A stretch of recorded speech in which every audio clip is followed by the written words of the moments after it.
Hello everybody, welcome to my sewing channel. I thought I would give you a little demo on this JANOME sewing machine.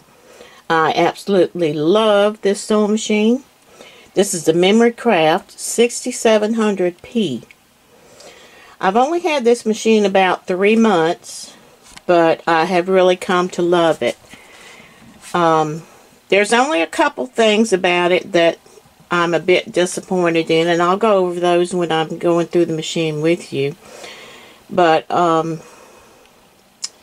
anyway, I'm getting ready to get, well, I'm getting ready to set up my new FOF. So I thought before I set it up, I wanted to do a little demo on this machine, let you see how it works. So here we go.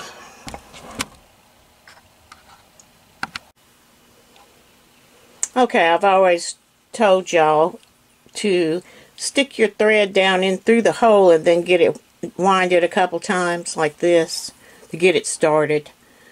Then you're going to always make a P is what I call it, make a P. Scoot that over, and then your thread is supposed to go behind here. I have a lot of extra thread here. Then you push this button. And I've got a lot of extra thread on there. I hope you can see that because this yellow thread is real light. And it'll automatically stop when it gets full. A lot of times I like to guide my thread because sometimes, I don't care how nice the machine is, it's going to sometimes get all the thread in one section. So I kind of like to guide it myself. Alright, it's about to get full. I'll go ahead and stop it. Because if you get it too full, it's not going to go in the bobbin case real well. It will, I have had to do that. Had them to overfill, and then I have to go in there and unwind some of the thread. Okay, then after you do that, go ahead and clip that piece off so it's not dragging around in your bobbin case. Okay, and that's all you have to do for that. You don't have to unloosen your wheel or any of that kind of stuff. Like in the old machines. Okay, back over here on this side, I will show you where the bobbin goes. You have this little, let's see, have this little button. You just pop that button, and that comes up. Lift your bobbin out and drop it back. Well, it dropped itself in there, but it went wrong.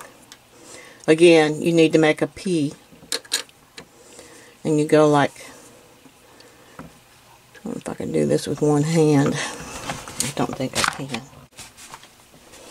Okay, it's best to put it in this way and hold your bobbin in place. You come around right behind this little tooth or whatever it is. Bring it back this way and just clip it. And pop your lid back on.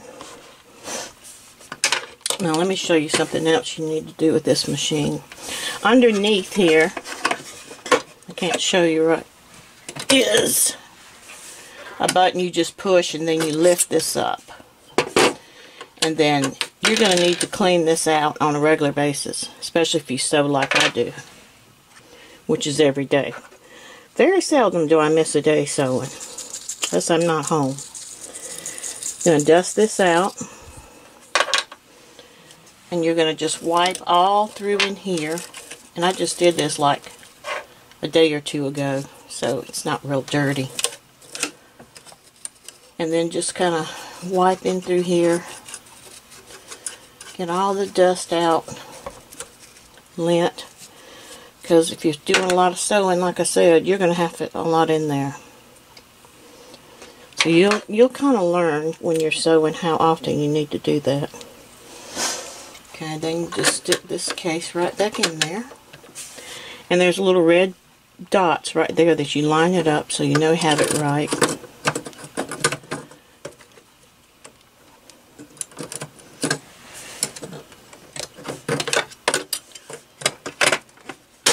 There you go.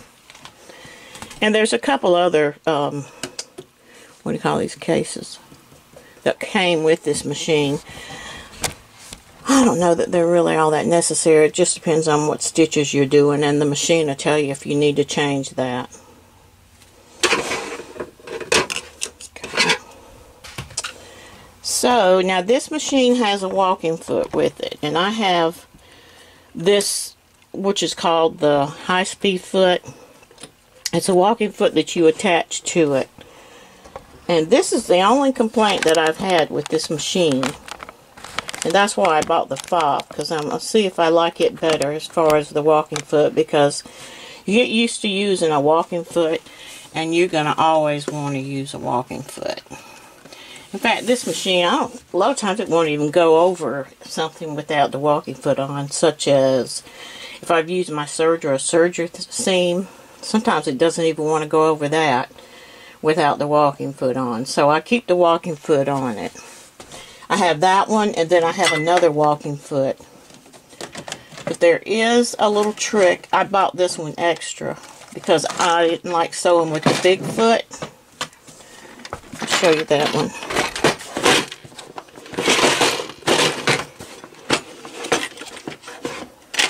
This is a foot that comes with the machine.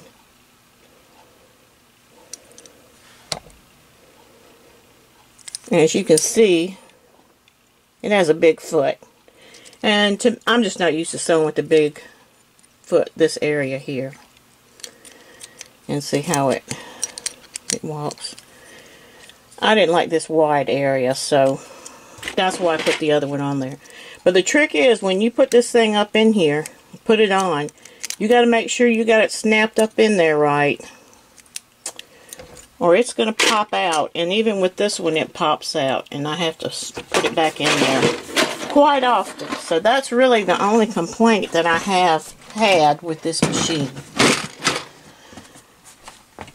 So anyway, let me see if I can find something else to sew on. Well, let me get this ready.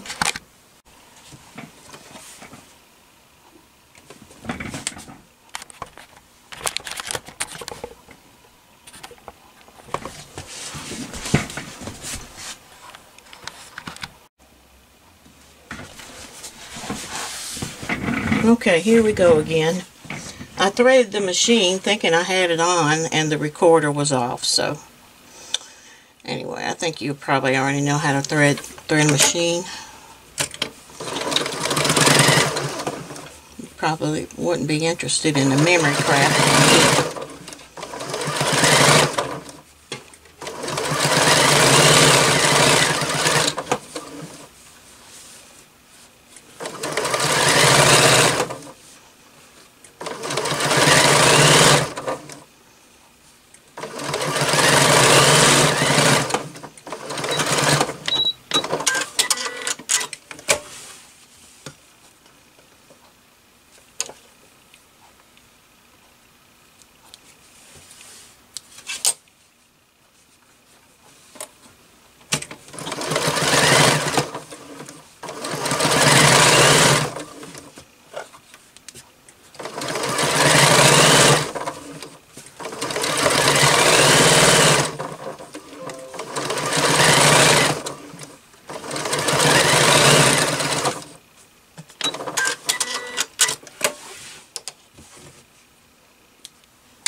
Okay.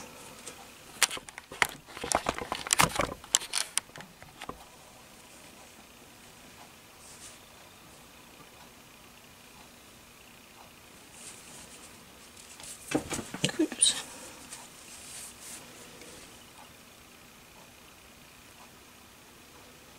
The stitches. Alright, well, that's this machine. Let's see what else I can think of to tell you about it. It does a lot of pretty stitches. yeah, you can see them all right here on the machine up at the top. It's a good machine. I've only had this machine about 3 months. So now the needle threader is not working, which not too many of those do work. I have found the needle threaders go, and I broke mine within probably the first week or so of having this machine. So I figured when I took it in for service, which is not time yet, but when I do that, I'll have it fixed. So until then, this is the Memory Craft 6700P. It was the latest one of the Memory Crafts, but I think they've came out with another one now. So anyway, that's this machine. A little quickie on this Memory Craft machine. Thank you for watching then. Bye now.